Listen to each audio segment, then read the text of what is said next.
Hello, ladies and gents, welcome back to Chaos TV's live coverage of the Riot Invitational in Turkey. Right now it is number 2, and this is day number 4 out of 7. Second quarterfinals of the night between RoughNeX and Copenhagen Wolves. And as you can see, we are into the picks and bans. I'm Edis, now joined by Spuddington. And how are you doing, Mr. Spud? I'm doing pretty well right now. Going to be interesting to see how Copenhagen Wolves shape up against RoughNeX. Generally, in the past, teams that we would have thought a little bit in the favor of Copenhagen Wolves. Very, very strong team, but with their lineup changes, we've only really seen them play against one other team thus far since those lineup changes. And although they did extremely well, you can't judge anything off the single best of one format game. However, we do have the picks and bans coming in with the Gragas, Jarvan, and Fizz by Orianna and Zed, and the lock-in on the Elise. It's actually a pretty nice lock-in for RoughNeX because Amazing does main Elise, and the last time that we actually casted Copenhagen Wolves, he absolutely stomped that game. He was all over the map, definitely living up to his name, so picking Elise out from him, I honestly feel is a smart move here from RoughNeX. Yeah, take away that kind of dominant jungle champion from that dominant jungling player. That's the thing. It's a character that suits his playstyle extremely well. That really aggressive jungler who always looks to invade whenever he possibly can, and that can get messy. That can draw into kind of these small skirmish fights. But if you give him the right characters, if you give him the Elise, the Lee Sin, he's able to maneuver around them very, very well. As it is, though, going to be stopped with Aatrox. Not exactly a bad pickup, though, but still not exactly what he wanted.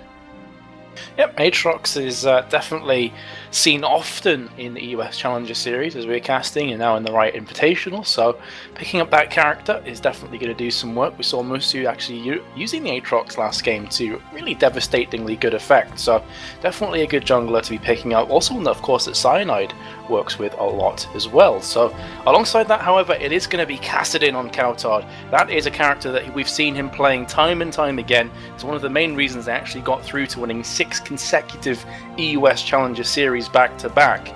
And I honestly feel like Kassadin is a must-ban champion against Kautard. He is so strong on it. It's just such a dangerous pick, and the thing is, this time you haven't even got that opportunity to put Caitlyn in a 2v1 lane against him. You haven't even got a particularly good mid laner against him. Ahri will do okay early on, but post 6 it all goes Kassadin's way, and Ahri is not going to have an easy time killing him pre-6. That just means that they've got to do something really, really drastic to make stuff work here for Tyrannus. Sorry, not Tyrannus, but regardless, to make this work for Ahri in that mid lane, and it just puts a lot of pressure on, and I just feel RoughNeX there are either underestimating the Kassadin pick, or they just straight up didn't think about it. Yeah, definitely could be either or, but if they'd done homework on Copenhagen Wolves, Kautard absolutely loves to run the Kassadin, so I do feel that slip through alongside the potential Renekton. Youngbuck is known for his exceptionally strong Renekton play, so if that locks in, would not be a big surprise to me. That being said, actually looking at the composition here from RoughNeX, I originally thought it would be Elise jungle, but with a Nocturne, that would probably signify Elise's top spot. Yeah, they were clearly very keen on taking away that Elise from Copenhagen Wolves. As you mentioned, keep it out of the hands of Amazing or he will destroy you with it. But putting him top lane against Renekton strikes me as being a bit of a dangerous pick. Youngbuck, incredibly strong on Renekton, probably his strongest character overall. And Elise versus Renekton is a very skill-based matchup, tends to favor Renekton in my experience. He just tends to be able to outfarm and outpush and get to that point where he is undamageable for Elise, and that means that honestly in every lane right now Copenhagen Wolves have a very strong chance of coming out ahead.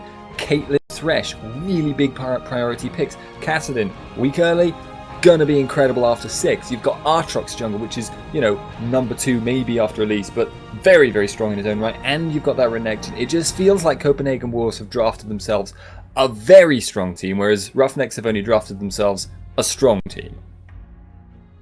Yeah, and what do you actually see in the composition from RoughNeX here though, Spud? Because it seems to me like a bit of a mixed match of different priorities. Well, they've got the Elise, you know, they've got that mobility, so if you can get Elise freed from that top lane where she's stuck in against Renekton, she can roam fairly effectively, but that's going to be difficult for her. They do have very good mobility and picking potential though. Nocturne ganks after 6 will be very dangerous. Couple that with the Ahri, couple that with the Corki Valkyrie chase down, they do have some strong tools for catching people out. But when you're against Kassadin and Aatrox, it's a very dangerous thing. You can often find yourself baited into stuff. But regardless, guys, we will be going into a quick commercial break while we wait for the delay timer to tick down. So, ladies and gentlemen, hold on. We will be right back.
Hello, ladies and gentlemen. Welcome. We are underway. Copenhagen Wolves versus Team RoughNeX here. Does look like RoughNeX are going to be setting up a defensive position. I'm Spuddington, joined once again by Metas. Hey Spud, hey viewers, how is it going? This has the makings of a pretty good game, I have to say, between these two. Of course, is best of 3. If you did miss our previous game between TCM and Lowland Lions, Piltover Peacemaker goes in from Forgiven. Nice play that will allow them, when they hear that connection, to know that there are a few players in that bush and stops them from face checking in and getting absolutely crushed. So, with that being the case, looks like both teams are just going to pull themselves back into their own jungles. Yeah, it was funny because from our perspective, if Amazing had used his Dark Flight, which he had available, he'd skilled that ability, and just jumped right into the middle of that brush, he would have hit 3 people with the knock-up, and that would have been devastating. But he just did not know what he was up against there, and it would have been very, very, very risky from his perspective to make that kind of play, even after they got the confirmed hit from the Piltover. So ended up choosing to remain where he is now. Going to be actually hanging around this blue buff, looking like he'll want to start there, go to red, and probably go for the top gank. Yep, and just having a quick look at some of the builds that are coming in here from the teams. The only thing that's really catching out, and not necessarily for a bad, just something I don't see as often, is that Coutard is starting with that Crystalline Flask and Health Potions. I think the main reason for that, Spud, is just because, A, he's a melee champion against a ranged champion. He doesn't want to have to go back to spawn after taking a flurry of auto attacks from Tyrannus' Ari. So, nice little pickup there from Kassadin. Yeah, Kassadin is just the classic flask-loving champion. He loves to sustain his way through the early laning phase, and this build is going to be basically the best one he could possibly go for that. He is sacrificing the ability to have wards, he is sacrificing early, pushing power and control, but RoughNeX have chosen quite a defensive jungler, so it's not as likely you're going to see Moa go into the enemy jungle, try and steal away buffs from under Amazing's nose, especially when you've got Aatrox, who's such a strong duelist to contend with if you choose to do so. That means lack of pushing power, not really a problem from the mid lane.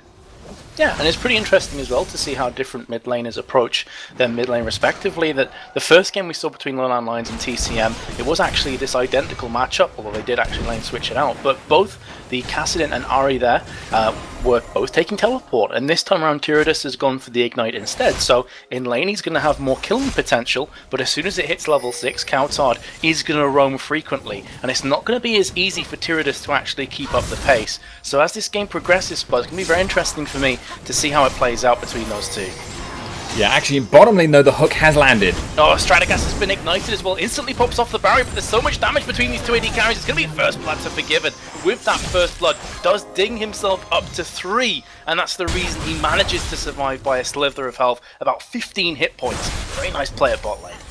Yeah, a little bit dodgy there, though. Sona getting caught with the hook and kind of just setting that whole situation up there. As it happens, though, Forgiven got away on, what was it, about 10 health there? He's somewhere in that vicinity. It was very, very low. One more tick of Ignite and he was dead. So a little bit unfortunate there from the perspective of RoughNeX. They will be okay with this, but again, it's not something they really want to have happen. Corki is a fairly early game orientated champion. You don't particularly want to be falling behind early on, but he will have a much stronger mid game than Caitlyn. They can still look to use that to their advantage when the time does come there.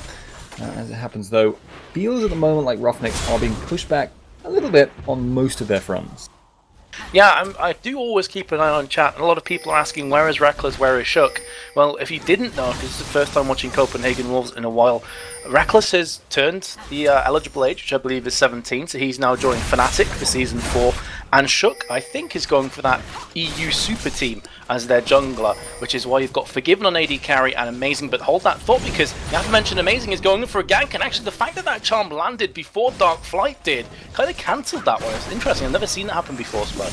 Charm does some very strange things when it comes to interrupting different skills. It's almost like it enforces a movement order towards the person that you've been hit by the charm. Nothing else in the game does that, and it means it does some really weird stuff. If Ari dies, for instance, the charm ends. It just stops, even though, you've still got half a second of duration left. You just suddenly you regain control, you can keep moving. But it also interrupts a whole bunch of different dashes, which you wouldn't expect, given that it's supposed to be just like telling you to walk towards that person. Yeah, I'd have thought if you're in mid-air, from Amazing's perspective, the laws of gravity would still apply, but he's going in for take 2 right now. Tyrannus is very, very low, forced to flash away. Ignite comes down on Amazing. That's only going to pop off the Bloodwell, so that's going to get that pain train rolling down the tracks here from Kassadin. That being said, though, Moath is coming in on Nocturne. I'm not entirely sure he's got enough damage to deal with both of them. Here comes Unspeakable Horror. Dark Flight goes up. He had managed to proc off that fear. Can he actually pick up this kill? Doesn't look likely. Forced to flash away. And I was a bit curious about that engage before he went in. 2 versus 1 at this kind of level. It's not a good position to be in. It was such low health though, it was such a tempting target to try and take down Kautard. Nocturne's damage is fairly high for a jungler, but he just didn't quite have enough, and you were correct, his judgment was a little bit off on that one. He ended up having to flash out. Not ideal, really, really not. Oh wow, and in bot lane. Yeah, that was just a death sentence landing, I believe, from Unlimited when Forgiven picked up the pieces. So, Stratogas getting out of position. Meanwhile, top lane though, Renekton has popped off the Dominus, and Mikey R survives with the repel. Is Youngbuck going to go in for a drive-by though? Yes, he is. Flashes in. Will be queuing as well. Cole Lameek living up to its name, and they do pick up that kill on Elise. Again, Moath comes down to the lane and finds himself in a pretty scary position because Amazing's coming around from the side. Here comes the teleport as well. Youngbuck is going to fall down courtesy of the paranoia, but they pick up another kill on Kautard. Now Tyrannus round from the side, going to be using the Spirit Rush, Lance the Charm as well. Don't think he's got enough damage though to pick up this kill on Kautard because his ultimates have all but gone.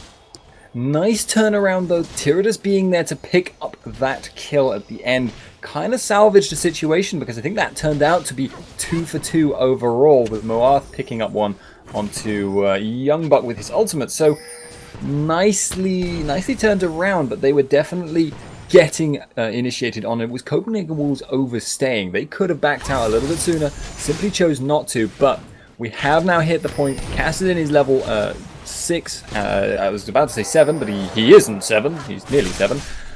He's got 2 kills as well, getting really dangerous really fast from now. Yeah, and I was asking before, in fact, that sentence comes out, doesn't connect, however, and now Stratogas needs to be careful because he is trying his best to put down some damage. I say he has to be careful. Actually, he's going all in on this one and doing a lot of damage in the process. However, Caitlyn, Forgiven, has now dinged up to level 6. Need to be careful. Here's Moath from the side, just in time to get spotted by that ward, and we'll be clearing that one away. In fact, he won't be clearing that one away. It's just out of range of the vision ward. How strange this game is sometimes. Vision mechanics. That's not the worst though. You can get that ward, that pink ward there, not revealing another ward that's also inside that brush. It can happen. It's a really weird geometry thing. I have no idea how it's supposed to work, but it does. Sometimes it's not something I think I've ever seen anyone deliberately take advantage of though. Forgiven, going to be continuing to farm out that bot lane, but if a hook lands, I actually don't think it will suit Copenhagen Wolves.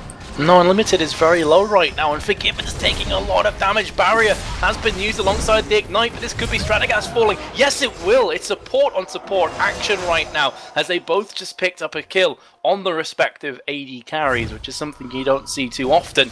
But this time around, Sona and Thresh too strong. I was mentioning before, actually, about how the teleport versus Ignite would work in mid, and the answer is that Tyrannus reacted very quickly there to top lane spot.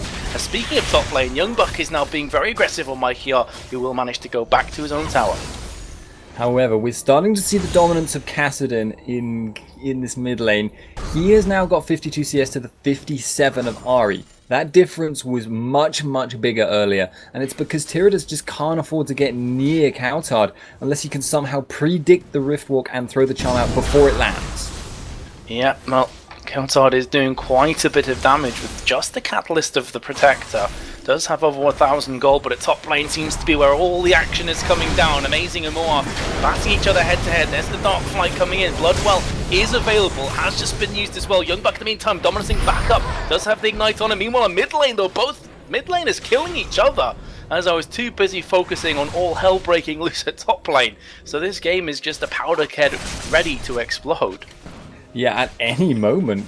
Copenhagen Wolves there. Kautard being a little bit over-aggressive with his zoning, got punished quite hard. And Youngbuck in top lane. Oh, wow. Mikey R just seemingly standing there and taking it like a man. But unfortunately, that's going to make Renekton that much stronger. I really like that first main item that's been picked up by Youngbuck as well. That Hex Drinker is giving him so much dominance in the lane against Elise, who's predominantly magic damage. And this is what we kind of expected from Champion Select. Youngbuck, Renekton. Really good recipe for success. Renekton versus Elise, skill-based matchup, and it's somewhat in the favor of Renekton to begin with. That is a very, very good combination for Copenhagen Wolves.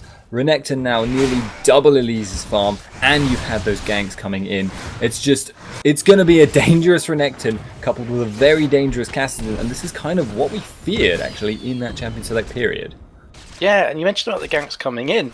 Yes, there were ganks coming in, but Elise is yet to pick up a kill. Both those kills went down to Ori and also Nocturne respectively, so as Renekton has 2 kills and a lot of farm, Elise is very vulnerable and actually went back to pick up the Spectral's Cowl, so really just nailing that magic resist, not allowing Elise to come back from this. Strategas has just been caught down from the Flame, the Box and the Death Sentence. However, there's a lot of retaliation coming down from Strategas. The Flash comes in from Sona, that's beautiful play. They pick up the 1 kill, Flash out from Unlimited, and the big one will claim that second. Beautiful pixel perfect timing from Nico to take down that crescendo. And this gives RoughNeX a nice opportunity to go for the dragon. They do have to be very careful though, because Strategas could get almost one-shotted if Aatrox is able to get that 3rd hit spike of damage on him, and Kassadin is also in a position to pick people off very, very nicely. Yeah, Rod of Age is going to be very big. Here comes the dog fight. They do steal away the dragon, so even if Amazing dies, completely worth it. However, Coutard does not want to go down as well here, otherwise it's going to be a bit more even. Coutard has just been chomped, but here's that massive crocodile running back in. Coutard going in for second take, very nearly picks up the kill on Tyrannus, but beautiful steal from Amazing. Again, just living up to his name, he's such a presence on the map. Tyrannus being pushed down very low on health does also mean he's now going to have some difficulty defending that tower. Goes for the flash play so fast I couldn't even pass it over to you, but the fact that both of them are now low means that Ari needs to push this out and then go back, whereas Coutard has a pretty good opportunity to just go back right now. Right, well, while we've got a bit of a lull in the action here, I'm keeping an eye at bot lane because here comes Sona from the side. Death Sentence has landed, so I'll hold off on this thought for now. Corki's now going very aggressive. Strategas realizing they have the edge in terms of damage. Here comes the barrier. Is Forgiven going to do the damage? No, he's not. Beautiful flash as well from Strategas, but here's a Kassadin from the backside. The strength of a teleport paying dividends for Copenhagen Wolves right now, and that's why Coutard picks it up, because in those situations where you think it's slipping through their fingers, instantly Kassadin comes in and starts obliterating people left, right and centre. 4-1 now, Spud. Rod of Ages and Tear of the Goddess, he is looking huge. It gets scarier and scarier as time goes on. Just makes it really, really difficult for you to do anything up against that kind of level of damage in Kassadin. Plus he's picking up his next blue. He actually lost his first blue in the time where he and Ari killed each other, so that was actually kind of worth it for her. But once he's got the next level 11, with that mana capacity he's building up, it's just so dangerous to go anywhere near him, and he is going to be free basically to bully around Ari and then look to make roaming plays. Fortunately for RoughNeX, he has already used his teleport. He has, but Tyrannus is now looking to try and punish his level 11, so does have the level advantage over Coutard for a little while longer. Top lane, now Youngbuck is trying his best in his 1 versus 2, and actually he's coming out ahead right now. Does also have the Sanctuary of Amazing coming down by his side, so what looked like it could be a fairly precarious position for Youngbuck actually turns backwards onto Mikeyar and also Moab. Yeah, Coutard and Tyrannus are actually trading off in this mid lane, and Tyrannus is actually doing a remarkably good job of keeping Coutard at bay at the moment, considering how dangerous he is. I feel at the moment, though, that the biggest weakness for Copenhagen Wolves is that they keep getting baited into all-in situations against this Sona Corki lane. They keep trying to get too aggressive with the poke from Caitlyn. He then basically calls their bluff. They get the crescendo down, they get the burst down, they get the ultimate from Corki spammed, and that actually means they almost always win in that all-in trade. Valkyrie engages are so strong, and thus far Strategas has done a very good job of calling if it's safe to go in or not, whether that jungler is there or not. The only thing that I think will be a bit of a concern for this bot lane from RoughNeX is that Sona has picked up the majority of the kills. 3-0 Sona. If they'd gone to Corki, he'd be absolutely huge right now. Here comes Kassadin once again with a Dark Passage. Beautiful crescendo, but not able to stop the ace in the hole, and that will be the shutdown. Exactly what I was speaking about before. One of the downside about Sona picking up all the kills is that she's very squishy and quite easy to kill. Meanwhile, in mid, actually, Amazing is going one-on-one with Tyrannus and is going to come out ahead with the Bloodwell popping off. And again, another thing that's going to favour Copenhagen Wolves there. You'd make that trade every single day, and using that mobility, Nocturne in bot though. He's going to try and pick up some of these pieces. The Thresh will take down the first kill. Here comes Nocturne now, jumping on Unlimited. Any second now, in fact, in 3 seconds, Unspeakable Horror comes back available again. Dustspray coming through. North realizing the kill is not on the cards, so instead clearing out that creep wave. Going to try and reject that CS from going to Forgiven. And I will say, one of the things I do like about this Nocturne pick is it's doing a good job of mitigating the extreme mobility that Copenhagen Wolves have. However, it's difficult for him to get proactive because he's just not strong enough to fight people. Nocturne takes a while to really get going as a duelist. If you compare his mobility to Coutard, yes, he has a much bigger jump, but it's such a long cooldown. He can't afford to blow it recklessly, and that makes life very, very difficult because every time he has to do it, he has to do it right. It's really strange that you said recklessly. While I was just looking at the item bill for Forgiven, of course Reckless was the AD carry that he replaced. Seeing a Caitlyn go Static Shiv first is not something we've seen a great deal of, Spud, when we've been casting in the EOS Challenger Series. In fact, Reckless would often go for Infinity Edge and then potentially into a Static Shiv as time went on. So picking up that Static Shiv first, what are your thoughts? It's a very unusual choice. I'm not one to fault people for these kinds of choices, but it's actually something that has been seen in Korea, I believe. Coutard getting potentially into an all-in situation with Tyrannus here, though.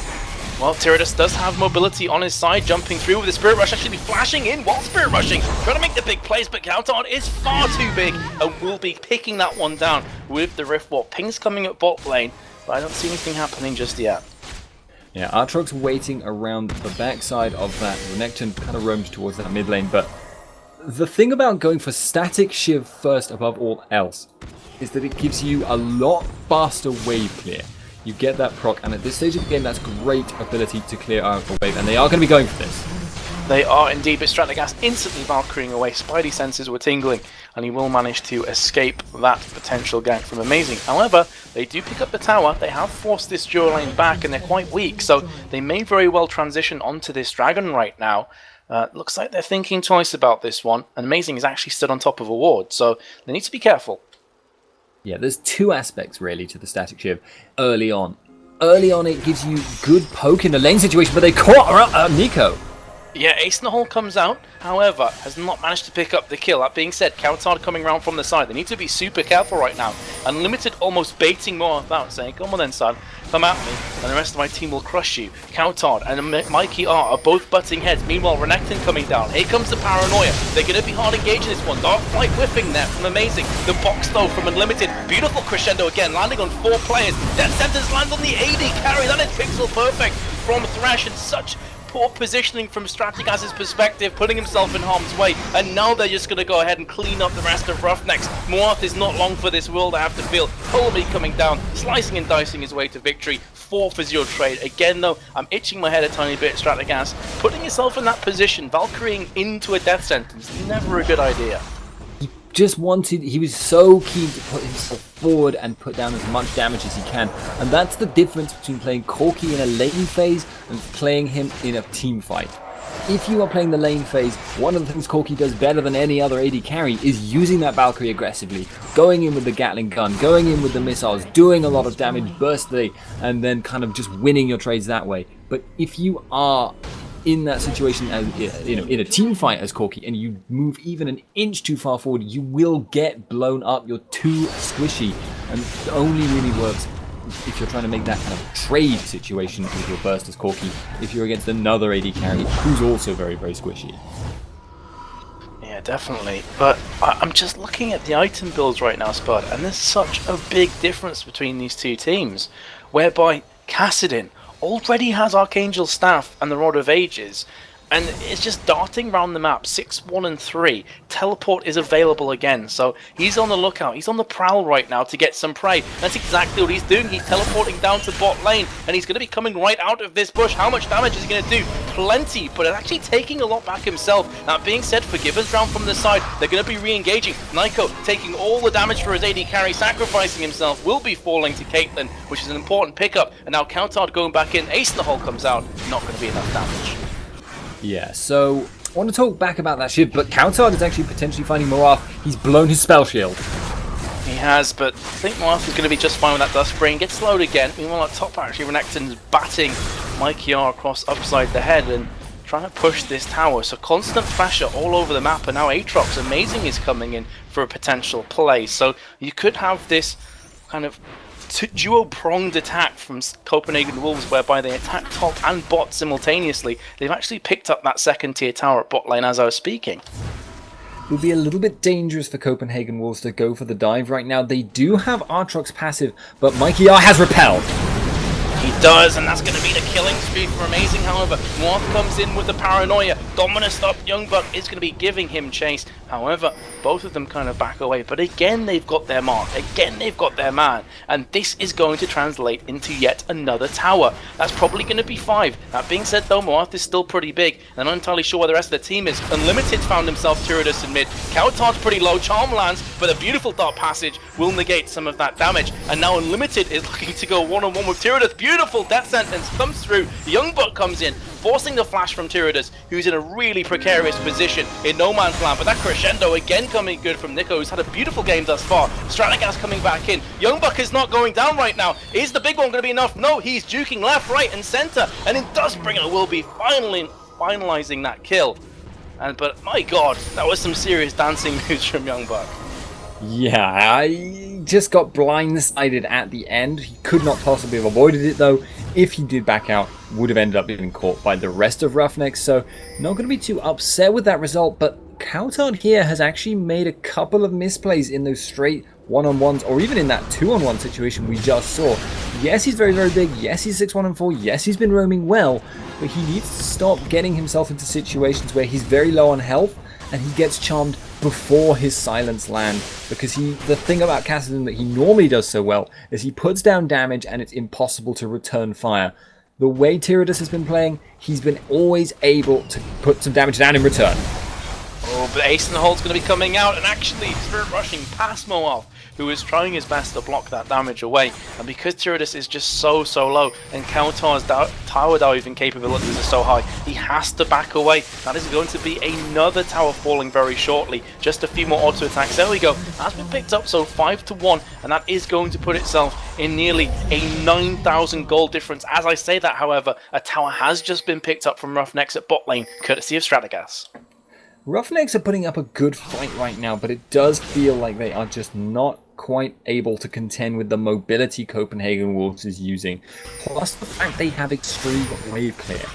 They are constantly pushing all of the lanes with all of their characters. They've got Renekton, who's very, very good at split pushing and can duel lilies very well. They've got Aatrox, who is remarkably good wave clear and also scales well with that farm, so they're perfectly okay to rotate down and take a wave. And because of that early static shiv on Caitlyn, they clear waves very, very fast with their AD carry. Piltover static, and they will pretty much clear a full, 6 creep per wave. That is really, really dangerous when you've also got all of these characters roaming around trying to catch anyone out that's forced to deal with those big wave minion pressures.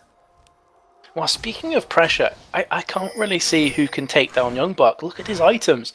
Spirit Visage, Hex Drinker, Brutalizer, and a Giant's Belt on top of it. He is just so big, so tanky, especially when he goes into the Dominus as well. So it's very difficult right now, I have to feel, for Mikey R to stand toe-to-toe with Youngbuck, especially considering that Youngbuck has a 2-level advantage over him as well. So this is constantly going to be the big angry crocodile bearing down the top lane, while the likes of Counterhard can try and get some picks. This is also going to put a lot of pressure on Baron. As we can see right now, Amazing, Forgiven, Unlimited, and now Youngbuck are all congregating around this area, while you just got Counterhard milling around the vicinity, just looking for someone to pick off, looking to be a pain in the backside, and to really put RoughNeX off their game. Having said that, Moarth has actually found himself a young buck, and Tyrannus has popped his ultimate again defensively.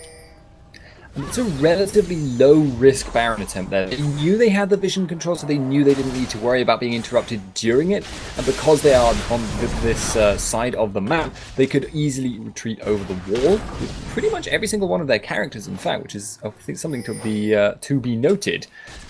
Plus, there was the fact that because they have such a good Baron clearing team, they don't even really, and because they're so far ahead, they don't really need to worry about Baron getting them low on health, because they can still always break off and engage and still look to win the fight just because they are so strong right now. They are, and that's one of the reasons why they feel so comfortable just to group up as 5 and try and push this tower, which is already around half of its hit points remaining, as they are just starting to auto-attack this one down. Youngbuck is being really smashed upon right now, but it goes to show how tanky he was. He was taking tower aggro, and all 5 players were attacking him, and still managed to escape without having to burn that Dominus. So very, very strong right now. Managed to weaken that tower a tiny bit more. Moarth has found himself the entirety of Copenhagen Wolves, and the Volatile Spider will just give them a bit of vision, but it's kind of both teams tiptoeing on a razor's edge here, but one small mistake could prove to be a Baron, or indeed the game itself. Yeah, Copenhagen Wolves right now are pushing it a little bit far. They did get a little bit damaged from the Baron, and obviously, having had Youngbuck be caught in that situation, taking a lot of damage, they want to go back, they want to heal up. But they simultaneously were kind of thinking, well, maybe we'd like to, make sure we double check we've got that vision control over Baron. And Moarth kind of predicted that, went there, looked to catch someone out, but wasn't sure if he really wanted to. Might have been an overcommitment had he done so. Was actually quite a dangerous moment there for Copenhagen Wolves, who were also giving their blue buff over to Forgiven and not Countered. Yeah, maybe that's the case that they're thinking, okay, well, we want those ace in the holes to come back up frequently. We want Forgiven to be able to just spam away with the Piltover Peacemakers. Plus the fact that, Countered does have the Archangel Staff and now the Seraph's Embrace, so he's got quite a lot of mana regen, and he already has the blue buff on him as well, although it is running out fairly soon. So probably just a case of wanting to give it across to Forgiven and let him get some farm here. But speaking of Forgiven, I was going to say this before, we've been putting a lot of praise on Kassadin, on Countered for getting kills and items, but Forgiven's item build is starting to come along nicely.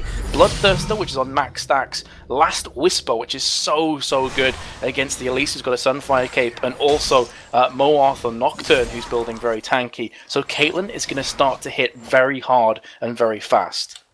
And the thing that I really like about Forgiven's build is that he was very okay with just leaving individual components as components. Okay, Countered right now is applying pressure in the bot lane, by the way, has got his summon to teleport up, but fortunately for RoughNeX, they have got the vision control. It's going to be a while.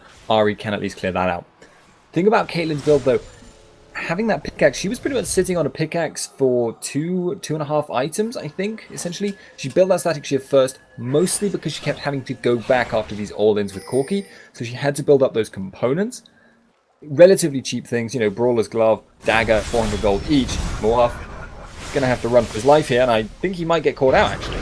Running for his life into a fed-up Countered. Not necessarily the best position ever. Darklight comes in as the Spell Shield has already been propped off here. Ace in the Hole comes through. That will be the unstoppable Countered. Now turning their sights on Tyrannus, who's forced to flash away. Charm comes through. Darklight again. This is an absolutely brutal fight for RoughNeX. Mikey R was nowhere close when this all kicked off. So that's a 2-for-0 trade. Make that a 3-for-0 with Countered getting the triple kill and forced to flash away. Otherwise would have faced certain death. But with all these picks they've just got there, Spider could very well transition into a free Baron.